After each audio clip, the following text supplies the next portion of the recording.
তোমার দেখিয়া মাতাল হই। 10 কোটি টাকার পারিশ্রমিকের প্রস্তাব ফিরিয়ে দিয়েছেন শাকিব খান। এই তথ্য সম্প্রতি জানিয়েছেন নির্মাতা ও ইউটিউবার মালেক আফসারী। তুমি কোন শহরের মাইয়া গো লাগে উড়াধুরা, তুমি কোন শহরের মাইয়া গো।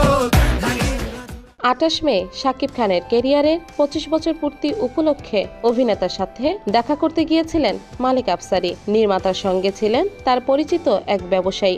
28 তারিখে 25 বছর পূর্তি হলো, প্রায় 2টা পর্যন্ত একসাথে আড্ডা মারছি। যে আমার সাথে গেছেন উনি 4 ছবি অফার দিয়েছেন, 10 কোটি টাকা ক্যাশ সাথেছে, এবং ছবি করার আগে 2টা ঈদ দিবেন, 2টা ঈদ ছাড়া, এরকম। না না না না, 4টা না, বাকিটা বললেন না, আঙুল দেখেন। একটু হেসে বললেন একটা। এখন থেকে পুরো দেশকে তুফানের হাতে তুলিয়া দেব। তুফান, খুব ভয় পাইছি রে।